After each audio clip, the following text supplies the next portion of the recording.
Salut et bienvenue dans un nouvel épisode de The Geeks Files un petit peu particulier.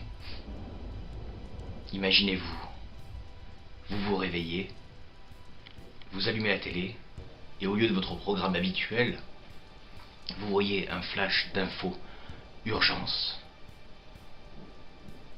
Le monde est en panique. Les morts reviennent à la vie. Que feriez-vous si cela devait se produire? Allez-vous combattre ou vous laisser abattre? Allez-vous vivre ou mourir? Là est la question. C'est donc le sujet de cet épisode un peu particulier de The Geeks Files, spécialement pour Halloween. Comment survivre à une invasion de zombies? Alors n'écoutez pas les conseils de Morgan Priest, Ok. Là on va se baser vraiment sur une potentielle véritable attaque de zombies. Alors il faut savoir que les zombies en termes où nous entendons mort, vraiment mort, vivant, puis revenu à la vie, n'existent pas pour le moment. On a bien le zombie haïtien via le vaudou, mais là c'est plus un poison qui quelque part lobotomise le cerveau, détruit quasiment presque toutes les fonctions du cerveau et en fait pratiquement un légume, une sorte d'esclave. Mais il n'a pas la vocation d'attaquer et de dévorer les humains. Il fait simplement ce qu'on lui dit de faire. Ce n'est donc pas vraiment un mort, puisque son cœur continue à battre et son cerveau continue quelque part à réagir. On parle vraiment de zombies dans le sens où nous l'entendons, c'est vraiment le mort, le cadavre, qui revient à la vie, le cadavre en décomposition. Alors je sais que l'humanité a peur justement de cet événement depuis des centaines, des milliers d'années, depuis que le monde est monde et depuis que l'humain a pris conscience de la vie et de la mort. Il a peur justement que ceux qui sont disparus puissent revenir de l'au-delà, soit sous forme de fantômes, de spectres pour le hanter, soit directement revenir sous forme de cadavres ambulants en décomposition. Il faut savoir aussi que,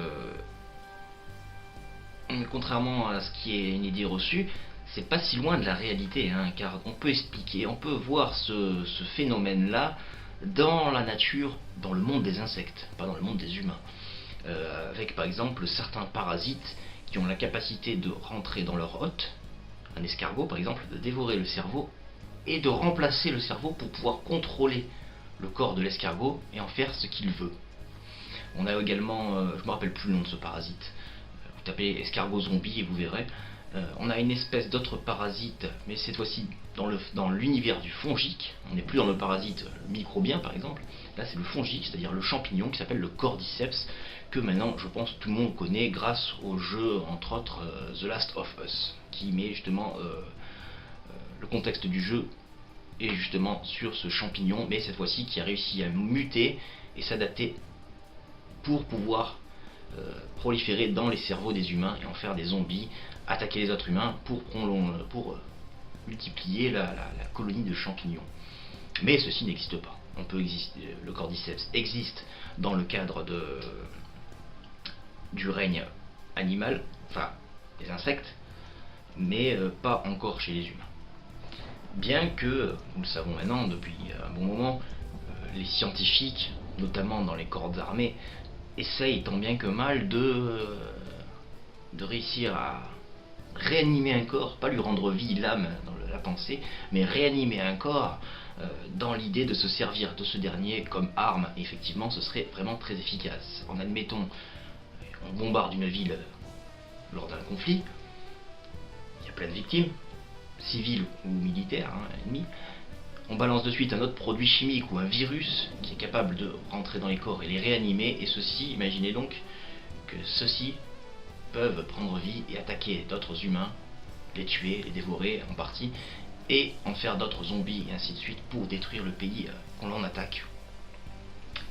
Et donc les scientifiques, ça fait des décennies et des décennies qui planchent sur ce sujet, notamment les Allemands et les Russes ont travaillé dessus, avec l'expérience célèbre, je crois que c'est des Russes, qui consistait à couper la tête d'un chien, la brancher sur des machines et la faire vivre.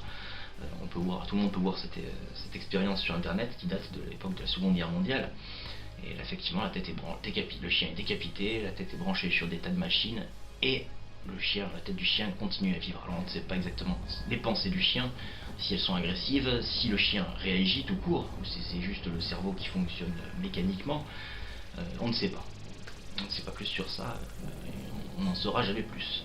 Mais c'est dans l'optique. Et paraît-il, alors je ne sais pas si c'est une fake news ou pas, le gouvernement a déployé récemment, enfin depuis quelques années, un plan d'évacuation en cas d'une attaque potentielle de zombies. On peut trouver ça sur internet très facilement.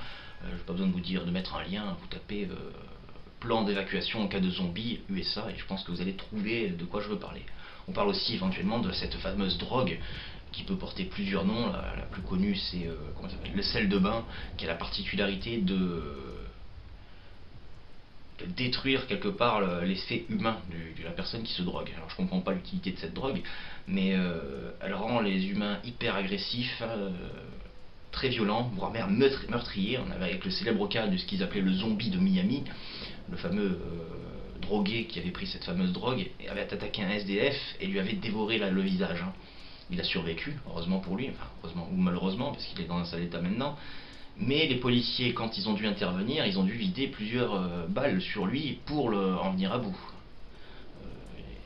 C'était vraiment impressionnant d'après les témoignages du policier qui dit, lui, n'avoir vu cela que dans les films d'horreur. Donc, on va émettre l'hypothèse que ceci soit possible. En admettant que demain vous vous réveillez, vous voyez aux infos, paf,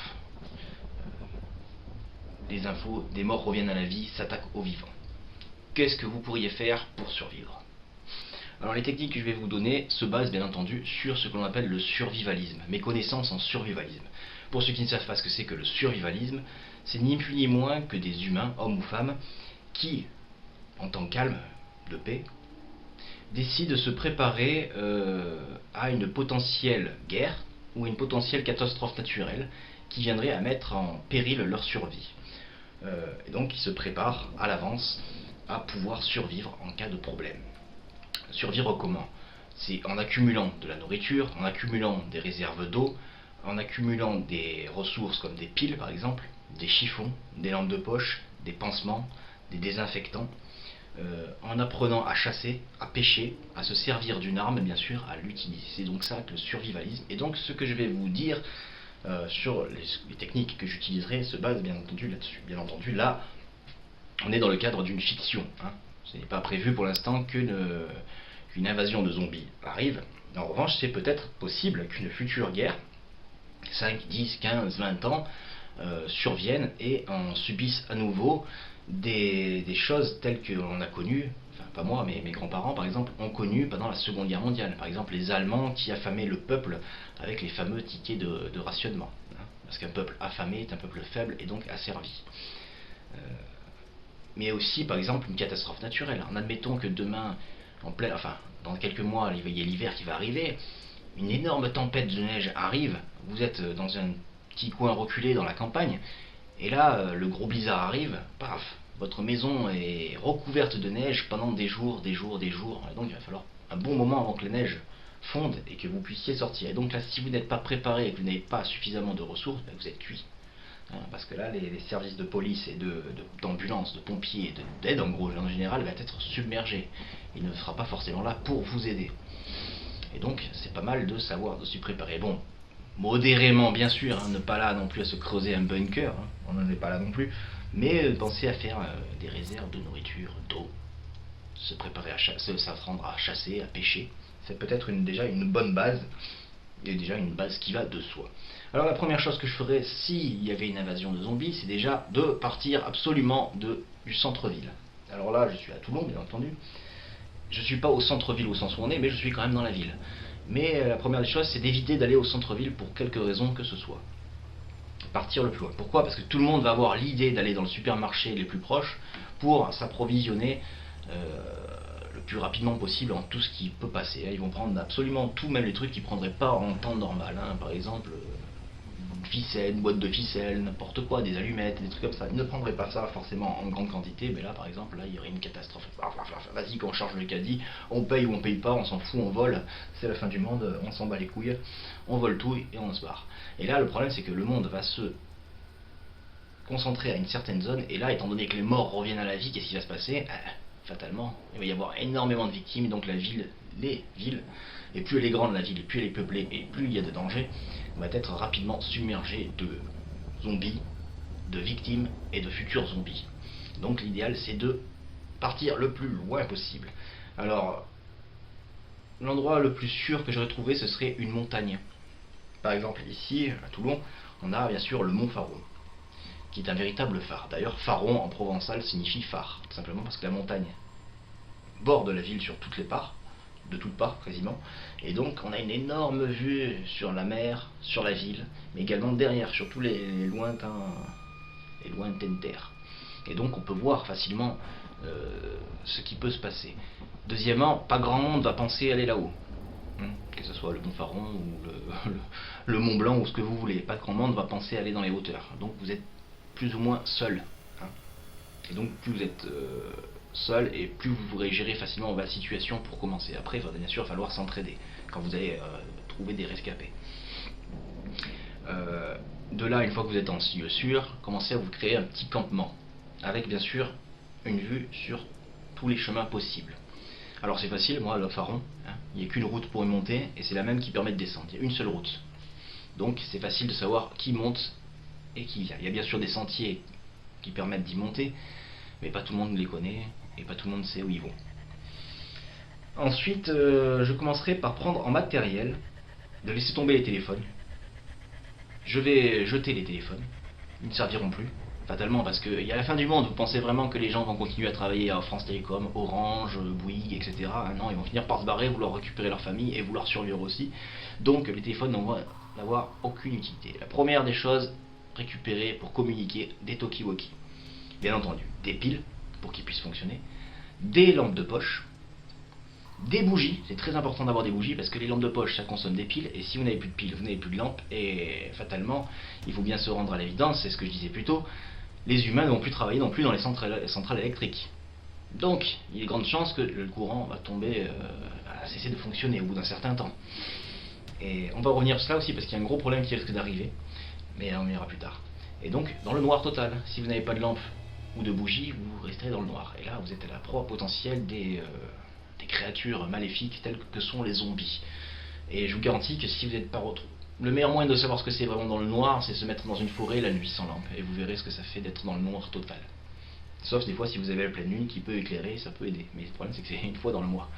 Donc des piles, des lampes, des talkie-walkie, une réserve bien entendu de pansements pour pouvoir soigner, des cordes relativement solides pour éventuellement faire des garrots en cas d'amputation, de la nourriture. Qu'est-ce que je conseille comme nourriture? Évitez tout ce qui est viande, parce que fatalement, vous n'allez pas pouvoir la conditionner suffisamment longtemps pour pouvoir la manger. Donc elle va finir par se dégrader, pourrir et être immangeable.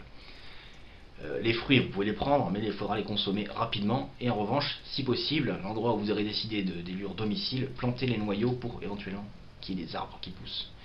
Bon, c'est pas dit que vous voyez les fruits arriver, parce qu'il peut se passer un certain temps quand même avant qu'un arbre produise des fruits, mais ça peut être intéressant. Par exemple, manger des raisins, vous plantez quelques graines par-ci par-là, ou des pépins de pommes, des graines de framboise, etc. Et donc vous pourrez avoir quelques ressources, comme les tomates aussi. Après, qu'est-ce que je pourrais vous conseiller de prendre? En nourriture, je vous conseillerais de prendre exclusivement des trucs secs, comme des pâtes, du riz, des haricots secs, des lentilles, etc. Vous m'avez compris, des trucs qui peuvent se garder très longtemps. Par exemple, les lentilles, enfin les haricots, les lentilles, les trucs secs peuvent se garder des dizaines d'années, s'ils sont bien conditionnés. D'ailleurs, on va y revenir après sur le conditionnement. Des réserves d'eau, cela va de soi, et on va aussi revenir sur comment conditionner les réserves d'eau. Bien sûr, des armes pour se défendre, des tas de types d'armes pour se défendre, et on va revenir plus loin, plus tard. Déjà, je vous ai dit l'endroit où il fallait aller, les trucs de base. Maintenant, on va revenir plus en détail sur le matériel en question pour survivre. À présent que je vous ai dit l'endroit qui, selon moi, me semblait le plus sûr pour survivre, du moins pendant les premiers temps, que je vous ai dit le matériel de base qu'il faut, comme des bougies, des allumettes, des talkie-walkie, bien sûr des pansements et tout type de matériel de survie, comme de l'eau oxygénée, des garrots, on sait jamais, ça peut servir. Je vais m'attarder maintenant sur tout ce qu'il faut vraiment, le plus essentiel, en détail. On va commencer par ce qu'il faut et ce qui est indispensable à la survie à tout être humain, animal ou végétal, c'est-à-dire l'eau. impossible de survivre sans eau. Vous n'allez pas tenir très longtemps. Alors tout le monde serait tendance à vouloir prendre des packs de bouteilles d'eau. Mais je vous déconseille fortement de prendre ça. Pourquoi? Parce que c'est un bordel à transporter. Si vous avez un pack, ça va. Mais admettons que vous voulez prendre énormément de packs, là vous allez être vraiment emmerdé dans la mesure où, admettons que pour une raison ou une autre, vous devez partir de votre véhicule, admettons que vous tombez face à une horde de zombies encerclés, donc il va falloir sortir du véhicule, vous n'allez pas pouvoir prendre tous les packs d'eau, c'est impossible. Ou si votre véhicule tout simplement tombe en panne, il va bien falloir les transporter. Et transporter des nombres de packs d'eau, ça va être impossible, en plus des autres bagages bien entendu. Donc moi ce que je vous conseille c'est le fût, le tonneau. C'est beaucoup plus simple. Alors déjà la quantité. Pour survivre, admettons, moi je suis seul, mais à supposer que j'ai une femme avec moi et des enfants, on est 3-4, je pense que le volume métrique qui serait assez intéressant, c'est de prendre entre 30 et 50 litres pour commencer. Pourquoi? Parce que c'est beaucoup plus facile à prendre qu'un fût de 200 litres, 200 ou de 200 litres, hein, on est d'accord là-dessus. C'est sûr que vous aurez plus d'eau si vous prenez 200 litres, mais admettons 200 litres ça fait quand même 200 kg plus le poids du baril qui est derrière. Alors qu'un fût de 30 ou 50 litres, ça fait 50, 60 kg, on va dire, pour un fût de 50. 50 litres, plus le poids du tonneau d'environ 10 kg, ça fait 60 kg, donc on peut encore le transporter à bras. Bon, pas longtemps, parce que ça va être lourd et douloureux, mais on peut quand même le faire sur quelques instants. Sans compter que ce fût, on peut toujours l'attacher à un diable, un caddie de grand-mère par exemple. On enlève le sac, on s'en fout du sac, on enlève le sac, on accroche le baril sur le caddie de grand-mère ou sur un diable, si on a la possibilité, et là on peut le traîner aussi loin qu'on veut. Dans le fût donc de 50 litres maximum, ce que je conseille, c'est d'y rajouter de l'eau de javel. Alors vous allez me dire, oui, de l'eau de javel dans un fût, mais vous êtes un malade, c'est du produit chimique. Mais non, on peut survivre, il n'y a pas de problème, l'eau de javel diluée, à faible échelle, on peut le boire, il n'y a pas de problème. Mais là, il faudra vraiment pas en mettre beaucoup. C'est genre pour 50 litres, ça sera 2 gouttes d'eau de javel par litre. C'est pas énorme, vous sentirez même pas l'odeur de la javel dedans. Et il faudra rajouter une goutte à chaque fois que vous enlevez un litre. Parce qu'il y a l'air qui va rentrer dedans. Et donc, contact de bactéries, l'eau va se détériorer et être imbuvable. À moins que vous la fassiez bouillir. Si c'est possible. Fût à bonde. C'est-à-dire un robinet. Pas à ouverture totale. Ouverture totale, c'est le couvercle. Parce que là, comme j'ai dit, il y a on ouvre, le contact avec l'air est bien présent, beaucoup plus présent. Il peut y avoir des particules de terre, de sable qui tombent dedans, et donc il va altérer le liquide au bout d'un certain temps. Beaucoup plus rapidement que s'il était enfermé hermétiquement. Donc ça, c'est pour l'eau, en grande quantité. Vous allez pouvoir le transporter facilement, on va dire, relativement facilement, beaucoup plus facilement que des bacs d'eau, et survivre un bon moment. Bien sûr, là quand je dis 50 litres, 30 ou 50 litres d'eau, c'est à condition que vous utilisez l'eau uniquement pour boire. Hein. Là, c'est la fin du monde, il faudra oublier le shampoing, la Nabila ou alors l'hygiène corporelle. Hein. L'hygiène, je vous garantis que ce sera le dernier de vos soucis. Enfin, tant que vous n'aurez pas un campement sûr et que vous serez plusieurs avec d'autres systèmes de récupération d'eau via des barils, des tonneaux en bois, des barriques, hein, via d'autres systèmes. Tant que vous n'avez pas de campement avec vraiment un gros système de récupération d'eau, il faudra oublier l'hygiène corporelle. Enfin, moi c'est mon avis, hein. Moi je pense pas, personnellement, il y aurait la fin du monde, il y aurait des zombies de partout, même dans un campement sûr, à 2 ou à 3, à 4, l'eau que j'ai, elle servirait uniquement pour boire, c'est tout. Pas à me doucher, à me laver, hein. Je me frotterais avec la toilette sèche, hein, comme on faisait avant des fois. On prenait un chiffon, on frottait la peau, ça enlevait le sébum, et on avait la sensation d'être propre, on était quand même propre, il y avait beaucoup moins d'odeur et beaucoup moins de désagréments. Ça, c'est pour l'eau. Pour la nourriture, pareil, il va falloir acheter des fûts, mais cette fois-ci, pareil, de 50 litres, pas plus, parce qu'après, on ne peut pas les transporter, c'est trop lourd. 50 litres aussi, mais à ouverture totale cette fois-ci, c'est-à-dire à couvercle. Et ceux-là, ils vont servir à stocker la nourriture. Stocker la nourriture parce qu'en fonction des endroits où vous êtes, les animaux peuvent y avoir accès à la nourriture. Par exemple, si c'est stocké dans des sacs à dos, mettons qu'il y a des ours ou des loups, ça va... Ils vont sentir, et donc vous êtes la proie aussi des animaux. Donc l'idéal c'est aussi de stocker la nourriture dans un endroit protégé des animaux, protégé de l'environnement, la pluie, l'air, etc. Donc ça serait utile un fût de 50 litres à ouverture totale. Et dans ce fût, vous allez y mettre quoi? Vous allez me dire, qu'est-ce qu'on peut prendre pour survivre? Déjà, c'est tout ce qui est sec, uniquement ce qui est sec. Vous pouvez prendre des fruits et des légumes, mais il va falloir les consommer très rapidement, parce que sinon bien sûr ça pourrit. Prendre précautionneusement le soin de récupérer tous les pépins, les noyaux, hein, pour pouvoir éventuellement les planter plus tard, ça peut servir. Mais bien sûr, la viande, il faudra éviter. parce que, enfin, sauf si vous avez la viande dans le frigo, vous n'allez pas l'acheter, vous allez récupérer, mais la manger immédiatement. Moi, ce que je conseille, c'est donc la nourriture sèche. Ce que j'entends par nourriture sèche, ce sont des pâtes, du riz, des haricots, des lentilles, etc. Vous avez compris le principe, des graines sèches. Ça peut se garder, par exemple les pâtes, ça peut se garder 10 ans, bien que la date de péremption elle va plus tôt, mais si c'est sec, si c'est bien à l'abri d'humidité de l'air, vous allez pouvoir les garder 10 ans. C'est pareil pour les graines, si elles sont vraiment à l'abri, vous allez pouvoir les garder peut-être 10 ans, 20 ans voire. Il y a des graines qu'on a retrouvées de l'époque de la préhistoire, bien emballées dans des endroits hermétiques, et elles peuvent être encore germables, elles sont encore germables avec le temps. Donc, bon, on n'est pas là des millions d'années, vous serez mort avant, mais en admettons, vous pouvez quand même garder ça 5, 10 ans, en essayant de trouver mieux.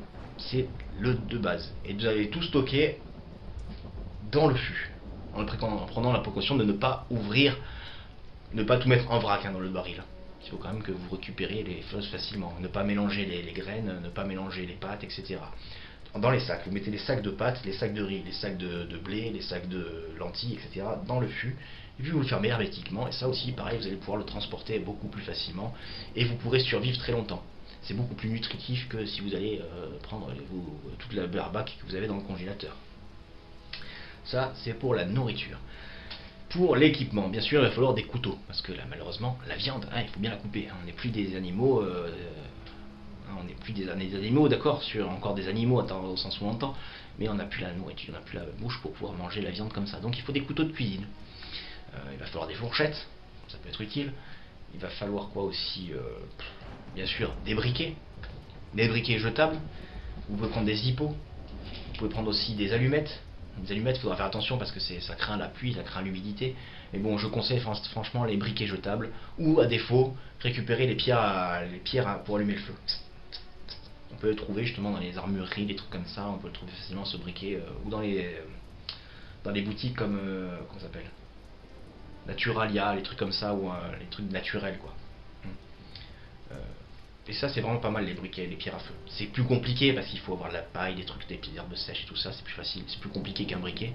Vous pouvez aussi récupérer un petit bidon d'essence à Zippo, ça peut toujours servir pour démarrer le feu, pas asperger comme ça, mettre 2-3 gouttes, paf, un coup de briquet, vous économisez le gaz, le feu part de suite, c'est beaucoup plus simple. Pensez à prendre quelques feuilles de papier journaux, ça peut toujours servir pour essuyer, bien plus facile à avoir que du sopalin. Des feuilles de papier journaux, ça peut servir aussi à démarrer le feu, à emballer de la nourriture, etc. Ça c'est pour côté alimentaire. Maintenant côté communication, bien sûr, les talkie-walkie avec des piles, à pile, pas à batterie, parce que on va y revenir plus tard. Ce qui va risquer d'arriver, c'est qu'à batterie, fatalement au bout d'un moment il n'y aura plus de courant, donc plus de batterie. Et ça risque de faire très mal. Surtout aux générations modernes qui sont toujours sur leur téléphone 24 heures sur 24, alors là ils vont être en détresse, ils vont se suicider, je garantis. Toutes les bonnes femmes qui sont au téléphone toute la journée, ou les kékous pareil, en train de chatter, là c'est terminé, vous n'aurez plus d'internet, plus rien. Donc talkie-walkie à pile, pas à batterie. Sauf si bien sûr vous avez la chance d'avoir une propriété avec un générateur de secours qui fonctionne à l'essence, et de là éventuellement vous pourrez avoir un peu de jus pour recharger quelques trucs. Au niveau de l'électricité, bien entendu, il ne va plus en avoir au bout d'un certain temps, donc des bougies. Des bougies, c'est important d'avoir des bougies, si possible aussi des lampes tempêtes, vous savez les lampes à pétrole, ni plus ni moins. Et on peut aussi fabriquer de la lumière avec pas grand chose, par exemple récupérer de l'huile de vidange. C'est con à dire, mais c'est vraiment le dernier des trucs à faire, l'huile de vidange à récupérer, vous allez dire c'est vraiment la dernière ressource, la dernière chose à avoir pour avoir du feu, c'est de l'huile de vidange, ou de l'huile d'olive, de l'huile de tournesol, mais ça, bien sûr, il vaut mieux le garder pour la nourriture. Mais à défaut, pour avoir de l'éclairage, le plus simple, c'est de l'huile de vidange. Vous récupérez un bout de tissu en coton, vous trempez la mèche dedans, vous l'imbibez, vous laissez sortir et vous allumez, et ça fait le principe de la lampe à huile. Alors, bien sûr, l'huile de vidange ou l'huile de tournesol, l'huile de colza, et trucs comme ça va tuer le mort, mais ça sert toujours à s'éclairer un minimum. Donc pour l'intérieur, il vaut mieux quand même l'huile naturelle, l'huile de tournesol, l'huile d'olive, l'huile de colza, etc. Ça c'est pas mal pour s'éclairer à l'intérieur. Pour l'extérieur, l'huile de vidange, le système de lampe à huile avec de l'huile de vidange, c'est parfait puisque vous ne sentirez pas l'odeur nauséabonde de l'huile qui brûle. Donc ça c'est pour l'éclairage, parce que ça vous n'allez pas l'avoir. Vous allez pouvoir récupérer bien sûr des lampes poches, des lampes de poche, des torches, des projecteurs, tout comme ça, mais pareil, ça fonctionne à l'électricité, soit à batterie, soit à pile, et ça c'est des ressources précieuses. Je pensais aussi à garder une radio. c'est con à dire, mais une radio, ça peut servir à capter éventuellement peut-être des signes d'autres survivants. Par exemple, des campements militaires de survie qui essayent de contacter des humains, donc ils vont essayer de le faire par la radio. Donc une radio à pile, ça peut être utile, ou à dynamo, encore mieux. Ça, c'est pour l'éclairage de base. Après, qu'est-ce qu'on peut avoir d'autre très intéressant? Oui, en pharmacie, bien sûr, récupérer tout ce qui est médicaments, bien sûr, aspirine, désinfectant, pansement, et aussi un truc très important, des médicaments que vous n'avez pas forcément l'utilité tout le temps, comme les médicaments contre la grippe. Ça va être chaud à avoir, bien sûr, mais ce que je vous dis, mais c'est important parce que ça, vous allez être confronté malheureusement tôt ou tard à des maladies qui se soignent très bien, comme la grippe, mais le problème c'est dans un cas de fin du monde où vous ne pouvez pas vous soigner, la grippe risque d'être mortelle, parce que la grippe c'est mortel, si on ne se soigne pas, la grippe on en meurt. Des trucs pour le rhume, des trucs pour les bronchites, etc. Plein de médicaments, mais aussi un truc que personne ne pensera, des pastilles iodées. Vous savez, pour les radiations. Alors on va me dire, mais oui, mais quel rapport avec la fin du monde et les zombies et les radiations radioactives, hein, je parle.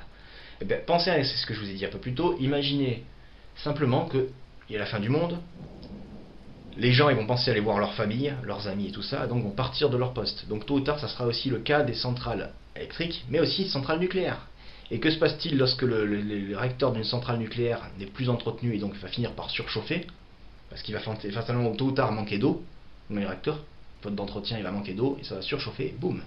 Toutes les centrales nucléaires, en France, en Belgique, en Espagne, en Portugal, en Italie, peu importe où elles sont dans le monde, elles vont finir par exploser les unes après les autres et donc des radiations. Donc des pastilles iodées, c'est très utile et ça va arriver. Les centrales nucléaires, c'est sûr et certain, ça va arriver.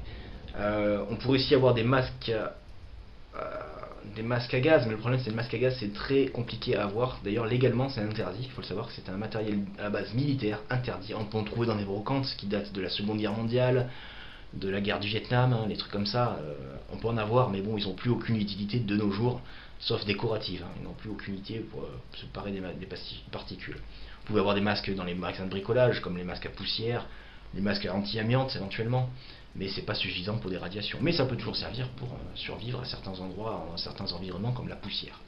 Aussi des lunettes des trucs intéressants, c'est des lunettes qui servent dans le bricolage. Par exemple, les lunettes pour se protéger les yeux quand vous meulez du métal, hein, pour éviter les projections. Ça peut servir, par exemple, s'il y a des tempêtes de sable, par exemple, pour se protéger les yeux, ou des éclaboussures de sang, si vous venez à affronter des êtres démoniaques, maléfiques. Bon, après, qu'est-ce que je peux vous proposer d'autre à avoir comme matériel? Bien sûr, des vêtements. Des vêtements toujours chauds. Que ce soyez en été ou en hiver, toujours des vêtements chauds. Alors, on va me dire, mais vous allez crever de chaud en été, en plein cagnard, avec des pulls, des jeans, des trucs comme ça, vous allez crever de chaud. Ben oui, mais n'oubliez pas que c'est la fin du monde. Il y a potentiellement des zombies qui peuvent vous mordre. Donc, avoir un t-shirt à manches courtes, c'est avoir la chair à nu. Donc, des chances de se faire mordre facilement. Pareil pour les chaussures. Évitez bien sûr les tongs, hein, on est d'accord, les talons hauts, hein, ça va de soi. Privilégiez plutôt les bottes, soit les bottes de motard, soit des types Rangers, soit des types de bottes en caoutchouc contre la pluie, des bottes de type, je sais pas comment ça s'appelle, Santiago, voilà, pourquoi pas, des bottes, ça protège le mollet et le genou. Et donc ça peut protéger des morsures en cas des zombies qui sont auprès du sol, mais ça peut aussi protéger des morsures de serpents, se protéger des épines, des pointes qu'il pourrait y avoir par terre, par exemple des branches, des petites branches, des cailloux pointus. Donc des chaussures vraiment résistantes, c'est mieux que des bottes. Les bottes en tant que telles, c'est vraiment mieux que des chaussures de ville qui vont s'user très rapidement dans un environnement hors urbain, tel que les forêts, les trucs comme ça, quoi.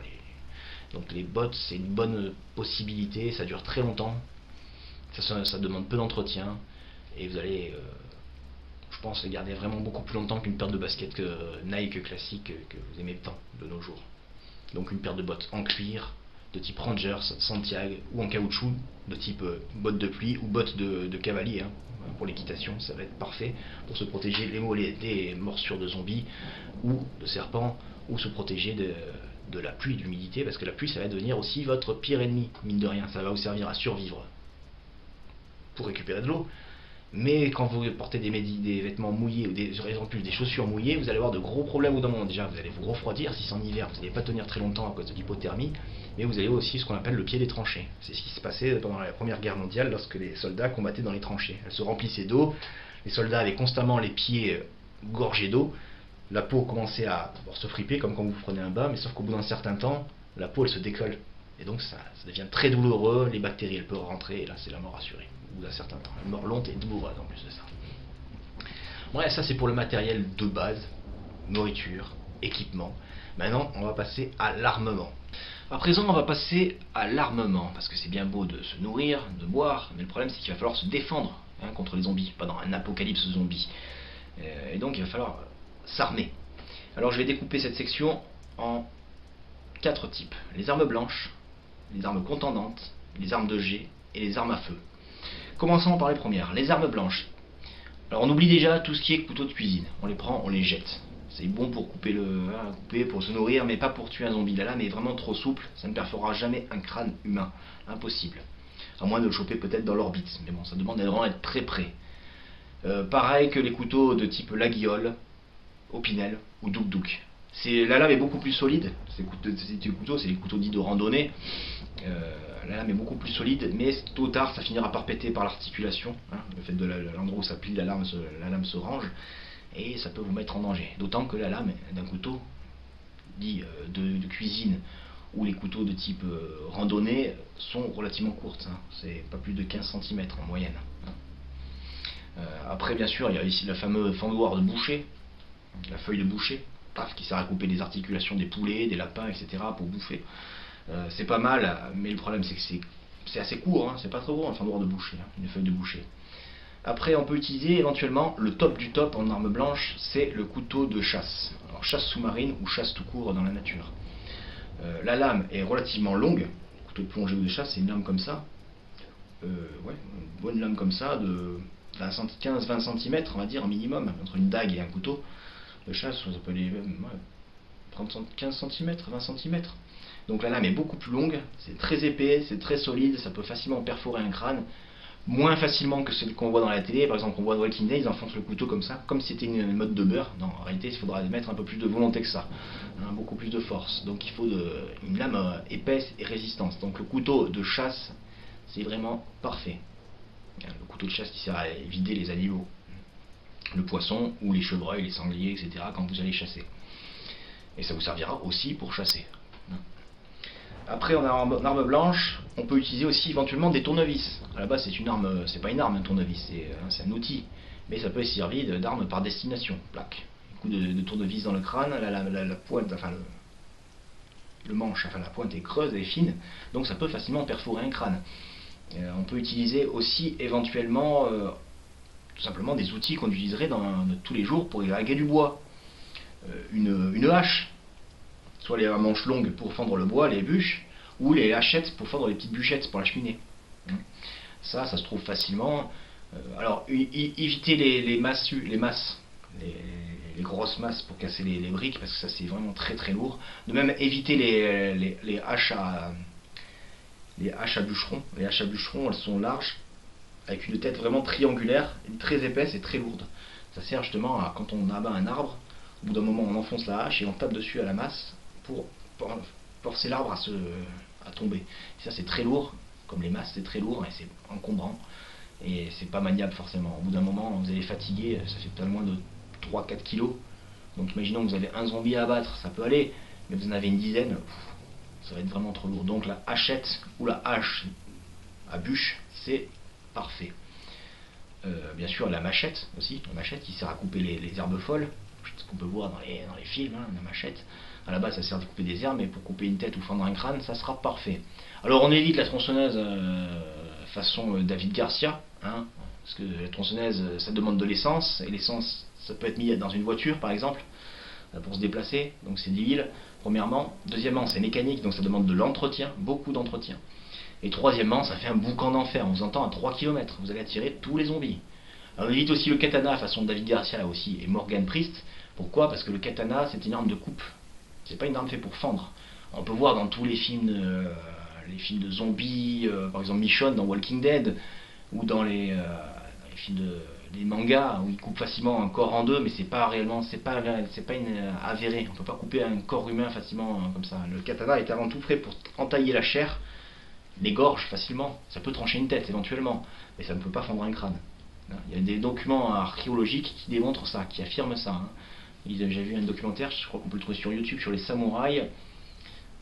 Les samouraïs, on peut voir qu'un mec il s'est quand même pris 3-4 coups de katana sur le crâne avant de mourir, avant que ce soit le coup qui finisse par le tuer. Un coup de plus qui a fini par le briser le crâne, parce que le crâne il finit par se briser par les coups répétés, et non pas se fendre comme on peut voir dans les Walking Dead ou un truc comme ça. C'est impossible, absolument impossible.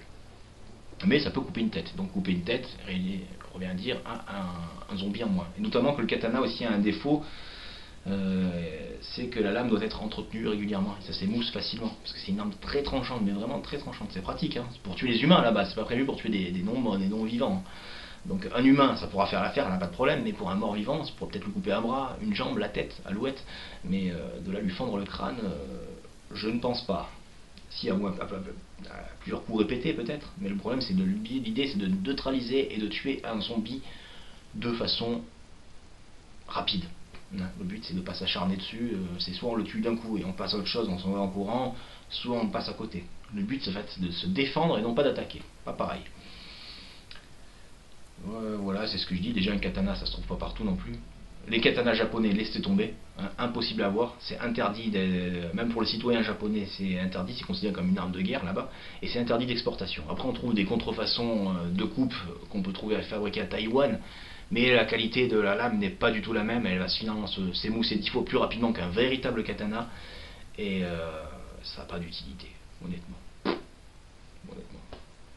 Après on va passer aux armes contendantes. À présent, on va s'attarder aux armes contendantes. Qu'est-ce que j'entends par armes contendantes? C'est les armes suffisamment lourdes pour briser un crâne d'un coup seul, si possible. Alors, on n'est plus au Moyen-Âge, donc inutile de penser à essayer d'avoir des masses d'armes ou des fléaux d'armes. Vous savez, le grand manche avec la boule surmontée de pointe, on n'en fabrique plus. Sauf peut-être certains qui fabriquent de l'équipement pour les reconstitutions historiques, mais ça ne se fabrique plus. Mais vous ne pourrez pas en avoir. Après, on peut utiliser aussi les tonfas, les bâtons de policier, vous savez, pour se défendre. Tac, tac, tac. Mais le problème, c'est que fendre un crâne avec ça, il faudra s'acharner dessus, et ça fait perdre du temps. On peut utiliser éventuellement des marteaux, mais le problème, c'est un simple marteau, c'est pas assez lourd pour fendre un crâne. Il faudra en donner bon nombre de coups, si possible ciblés au même endroit, pour que ça fasse vraiment de l'effet. Donc moi, je propose éventuellement le marteau de charpentier. Vous savez, le gros marteau de charpentier qui sert à renforcer les clous de charpentier ou les grosses chevilles. Pour les charpentes. Là c'est lourd, ça fait environ 500 grammes la tête, et donc je pense qu'un bon coup de toutes ses forces sur le crâne ça suffit pour sécher le zombie sans problème. Après on a la fameuse batte de baseball des familles que tout le monde connaît. J'en ai deux, j'en ai une en bois ici et l'autre qui est en aluminium là. Je les ai achetés tout simplement parce que j'aime bien de temps en temps envoyer des balles et frapper dedans. J'ai un stade à 5 minutes, il est quasiment toujours désert, il n'y a personne qui vient y faire du foot. Comme il a la particularité d'avoir des grillages très élevés, puisqu'il y a des villages juste à côté, je m'en sers, j'envoie des balles en l'air et paf, je frappe dedans. Ça m'amuse. Étant donné qu'il n'y a pas j'aime bien le baseball, mais le problème c'est qu'il n'y a pas de terrain de baseball dans le coin, malheureusement. Donc j'ai pas le choix, je peux faire ça, et je connais personne qui est fan de baseball, je suis le seul. Donc j'avais acheté ça. Ici c'est une boîte en bois de frêne, fabriquée à Louisville, dans le Kentucky. C'est très lourd, très solide. Il n'y a aucun problème là-dessus, donc ça pourra fendre un crâne sans problème. Inutile de rajouter du fil de fer barbelé dessus, ça fait le style Negan dans Walking Dead, où ça fait style racaille. C'est plus prévu à la base pour blesser, parce que le barbelé c'est pointu, donc ça griffe. Ça n'a aucune utilité en plus pour fendre un crâne, donc ça ne sert à rien. On pourrait éventuellement percer des trous dedans et mettre des clous, mais bon, ça fragilise le bois quelque part, puisqu'on enlève de la matière. Donc ça n'a aucun intérêt. La batte de baseball seule, telle qu'elle est comme ça, c'est très suffisant. Elle est relativement lourde. Un ou deux coups bien forts, je pense que ça peut sécher le zombie. L'inconvénient, c'est comme je le dis, c'est du bois de frêne. C'est très solide, mais le problème c'est que tôt ou tard, ça peut fendre. La poignée peut se fendre à ce niveau-là. J'ai déjà vu des matchs de baseball où la poignée, paf, frappait la balle, et la batte se fendait en deux. Et c'est pour ça qu'ils ont inventé des alternatives en aluminium. Et c'est ce que je fais de temps en temps, je frappe des balles en mousse avec ça, dans le stade d'à côté. Ou alors les balles soft, un peu plus petites. La batte en aluminium a l'avantage d'être très solide, pratiquement incassable. On ne peut pas la fendre, elle ne peut pratiquement pas se tordre, ou alors vraiment mettre de toutes ses forces. J'ai vu des vidéos sur internet, sur YouTube, justement on a même principe de la vidéo que je fais actuellement, hein, anti-zombie, et ils essayaient de prendre des noix de coco, ils frappent avec deux battes en bois et en aluminium, ils pètent des parpaings, ils pètent des briques, ils pètent des noix de coco, sans problème, également pour l'aluminium. L'inconvénient de la batte en aluminium, c'est que c'est plus léger. Et c'est creux, c'est creux, donc c'est plus léger, donc il va falloir un bon nombre de coups sur le crâne avant de pouvoir sécher le zombie.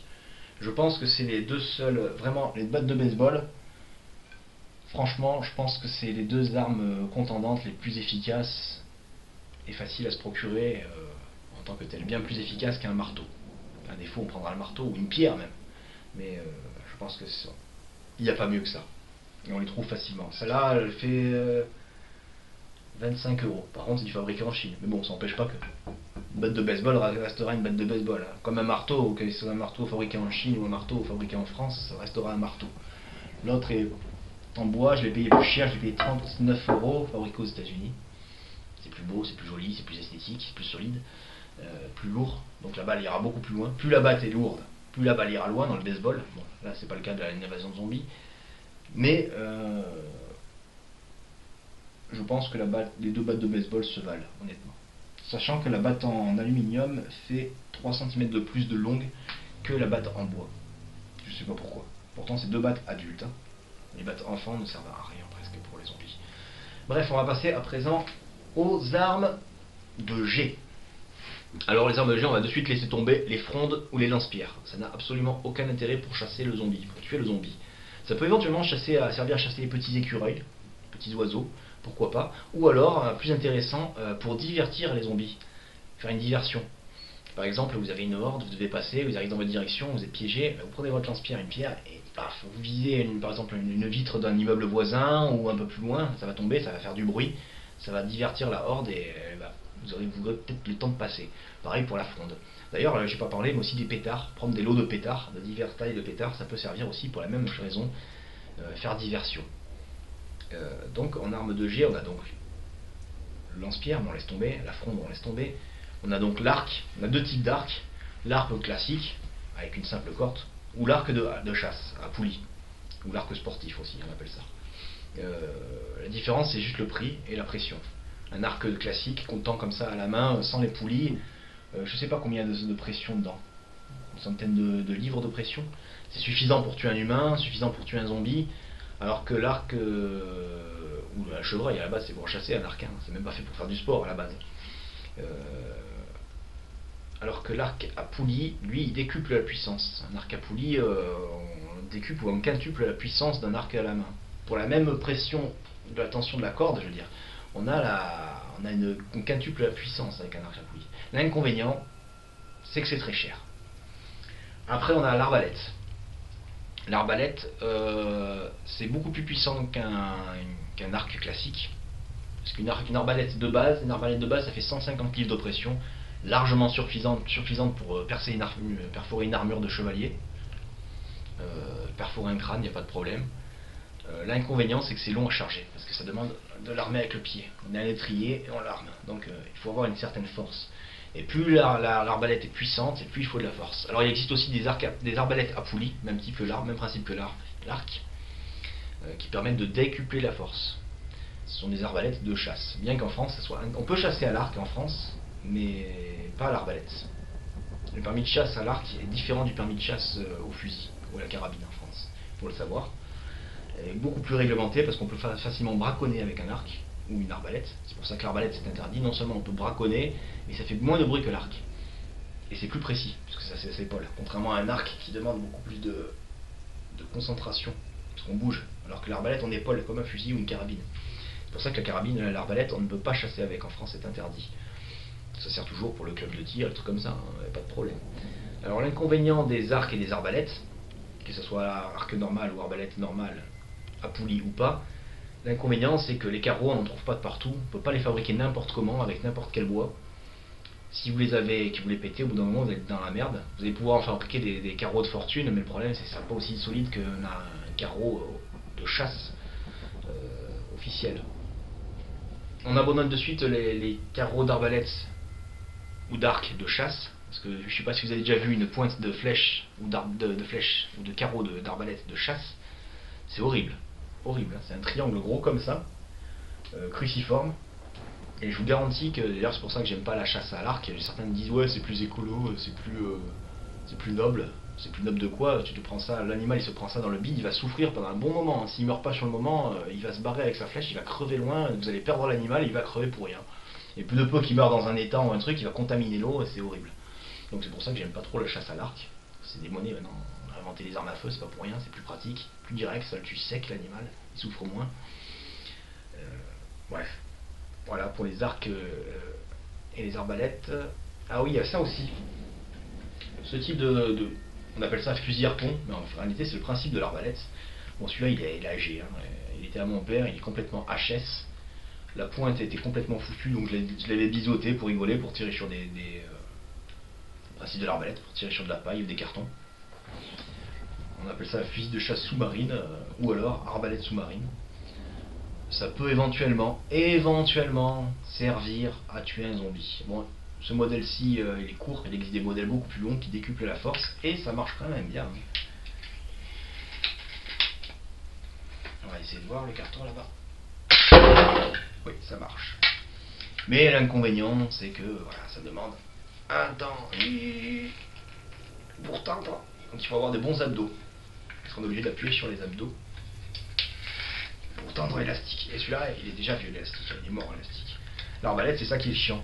L'arbalète, c'est qu'il faut charger l'arme par la l'étrier. Et c'est un peu le merdier.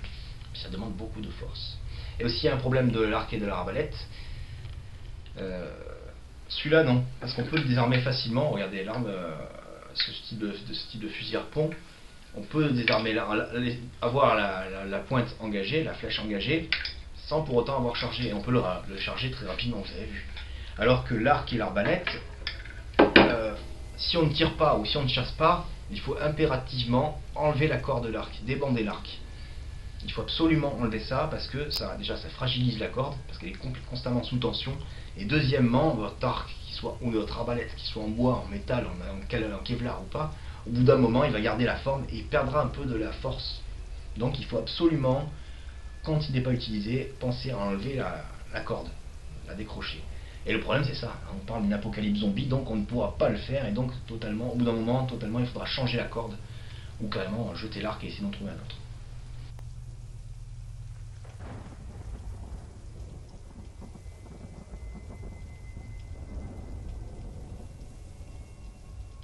Oh les amis, je suis de retour. Je sais pas ce qui s'est passé, ça fait 2 jours que il n'y a plus aucun signal. Plus de télé, plus de radio, plus d'internet, plus rien. Tout a cessé de fonctionner, je ne sais pas exactement pourquoi. Je recommence cette vidéo aujourd'hui, car les télés et les radios ont commencé à réémettre à nouveau leur fréquence. Et là il se passe quelque chose d'étrange. Ils disent qu'il y a eu un incident dans une usine de produits chimiques qui a explosé, et depuis ça des phénomènes surnaturels se produisent, comme par exemple des morts qui reviennent à la vie. J'étais en train de parler de ce sujet et je demande par la magie scénaristique c'est ce qui se passe. Je vais donc vite fait terminer cette vidéo pour que vous qui me regardiez puissiez éventuellement survivre. C'est horrible. C'est horrible. Je parlais il y a 2 jours, donc je crois, des armes à feu. Oui, elles sont classées en 4 catégories. Catégorie A, catégorie B, catégorie C, catégorie D. La catégorie A, on laisse tomber. Elle est interdite aux civils. Ce sont les explosifs, comme les lance-roquettes, les grenades par exemple, ou bien les armes automatiques de guerre. La catégorie D, ce sont les armes soumises à autorisation préfectorale. Là, les citoyens peuvent avoir accès à condition qu'ils aient une licence de tir validée, un carnet de tir, et bien entendu l'autorisation de la préfecture après avoir eu tout ça. Ça correspond entre autres aux armes de guerre modifiées en semi-automatique, modifiées définitivement, aux armes dites de défense comme les revolvers ou les pistolets modernes qui peuvent tirer des cartouches métalliques tirant des projectiles. Donc classé dans cette catégorie, il y a également les carabines de chasse ou de fusils de chasse semi-automatique à plus de 3 coups. Les fusils à pompe sont interdits aussi, sont classés dans cette catégorie. Les tireurs sportifs normaux ne peuvent pas l'avoir, de même que les chasseurs. Ça c'est pour la catégorie B, donc ça va être très chiant de garder ce type d'armes, sachant qu'on ne peut les conserver que tant qu'on a l'autorisation, sinon on est obligé de s'en dessaisir. Et je pense que dans un cas de guerre, ils supprimeront totalement ce type d'armes. Il reste donc pour vous, les civils, et moi, les armes de catégorie C et D. La catégorie C, ce sont les armes dites à déclaration, peuvent être acquises librement et détenues librement, indéfiniment, par les chasseurs et les tireurs sportifs qui ont une licence de tir ou un permis de chasse. Elles comprennent les carabines de tir, carabines de chasse et fusils de chasse. Alors il y a tout type de fusil de chasse, tout type de carabine de chasse, et tout type de carabine sportive que l'on peut acquérir dans cette catégorie relativement facilement, pour de peu bien entendu qu'on ait un casier judiciaire vierge. Et enfin la catégorie D2. La catégorie D2, qu'est-ce que c'est? Ce sont les armes dites de collection. Ça comprend les armes bien entendu, les premières armes à poudre noire qu'il y a eu au Moyen-Âge, jusqu'au revolver moderne, jusqu'à la date butoir de 1900, sous certaines conditions, dites de dangerosité avérée. Ça contient également certaines carabines anciennes ou fusils de chasse anciens, qu'ils soient à piston, à silex, à cartouche à broche système Le Faucheux par exemple, ou bien à percussion centrale, à poudre noire ou à poudre T. Le problème de ces armes, c'est qu'elles sont facilement accessibles à tout le monde, pas besoin de permis de chasse, pas besoin de licence de tir pour les acquérir. Mais le problème, c'est qu'elles sont longues à charger et surtout longues à entretenir. Je prends un exemple, le fusil à broche, les cartouches n'existent plus. Ça n'a pas de problème, ça fera exactement le même effet qu'un fusil moderne, mais le problème c'est que les cartouches à broche n'existent plus. Le seul chose qu'il faudrait faire, c'est acheter des kits de rechargement pour ce type de fusil, c'est-à-dire des étuis rechargeables en laiton, tout le système de broche, et ça prend énormément de temps à faire un bon nombre de cartouches.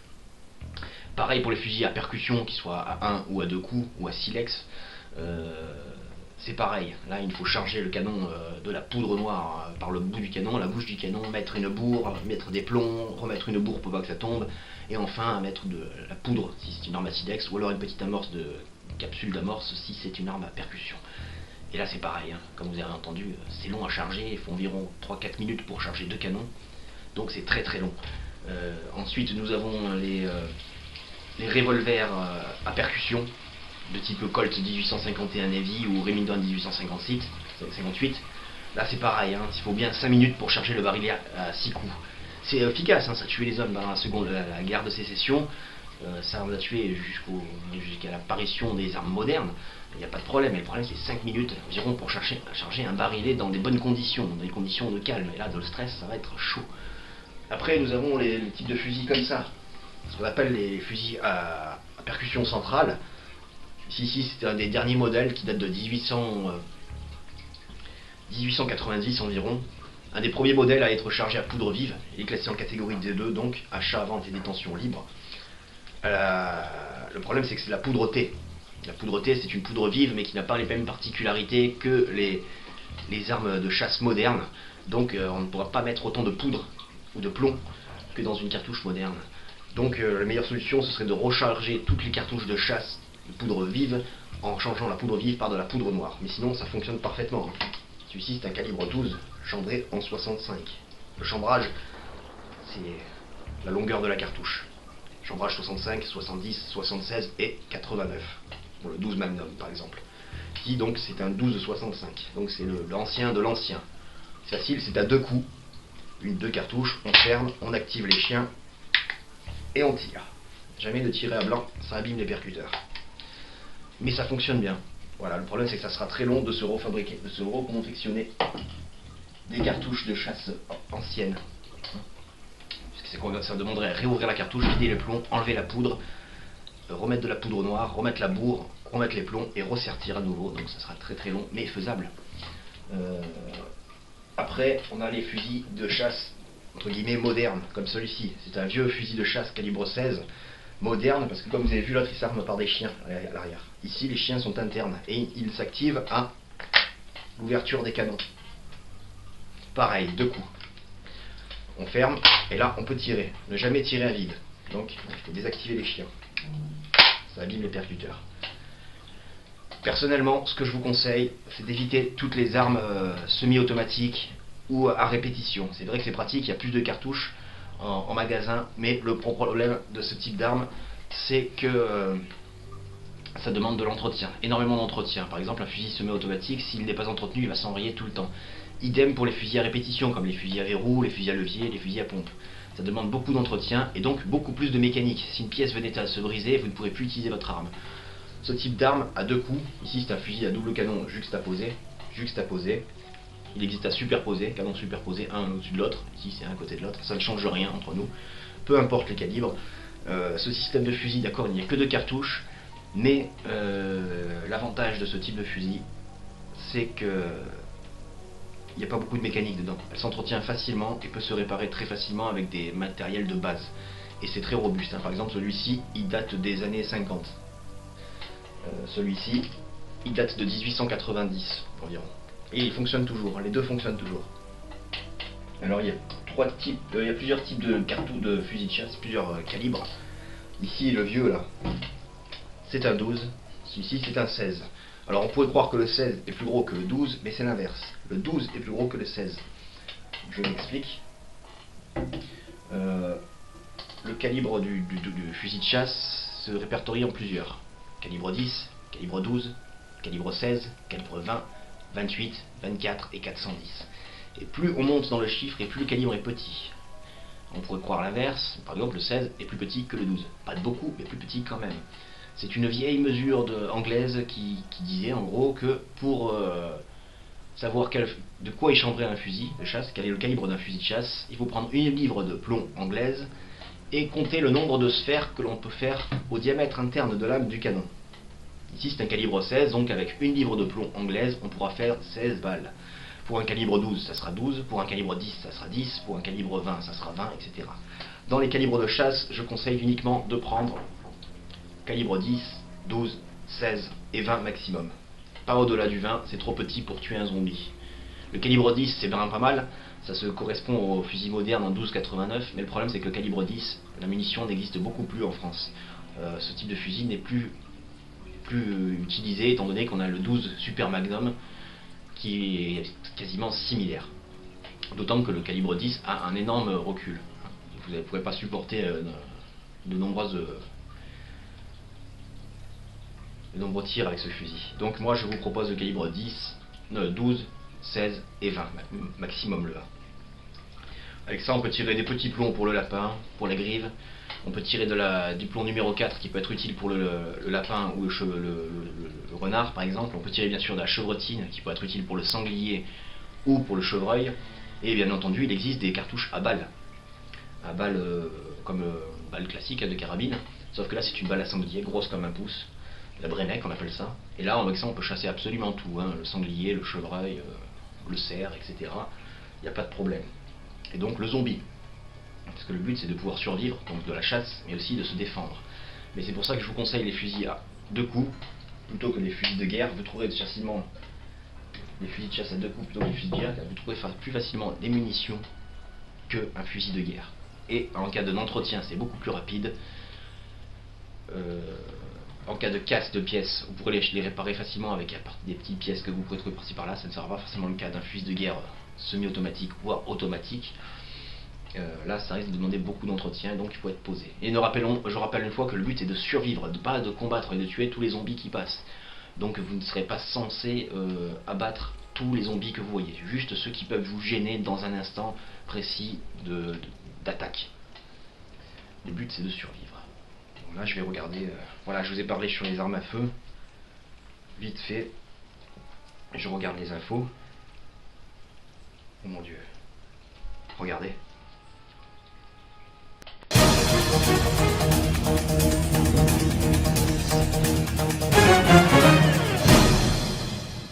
Bonjour, ici Robert Brocoletti dans un flash spécial sur BFM TV. Il semblerait que les scientifiques américains du Cotentin viendraient de mettre à jour une terrible bactérie qui ferait rage dans le sud-est de la France. Les symptômes seraient les suivants. De terribles migraines, de terribles séries de flatulences, en suivrait aussi une série de coliques incontrôlables qui provoqueraient la mort de l'individu très rapidement au bout de 72 heures. Mais ce n'est pas tout. Il semblerait que les scientifiques affirment, oui, ils affirment, que les morts de cette maladie reviendraient à la vie pour s'en prendre aux vivants. Par chance, nous sommes actuellement en duplex avec un de nos envoyés spéciaux, Marcelin Primoulet, qui se situe dans les sous-sols d'une cité où il semblerait que quelques revenants hantent les lieux. Marcelin, est-ce que vous nous entendez? Marcelin! Il semblerait que Marcelin ait quelques petits problèmes techniques, nous retournerons le voir ou pas un peu plus tard. Dernière recommandation de l'armée du Cotentin, il semblerait que cette dernière vous ait conseillé vivement de fuir les lieux avant que toute la région soit mise en quarantaine avant la purification. Donc c'est pour cette raison que moi je me casse, à vous les studios. Ça y est, ça commence. Ça commence. Bon, écoutez, ceci termine cette vidéo. J'espère que vous pourrez vous défendre. N'ayez pas peur. Armez-vous. Prenez de quoi vous boire, manger. Mettez-vous à l'abri. Et on se retrouve plus tard.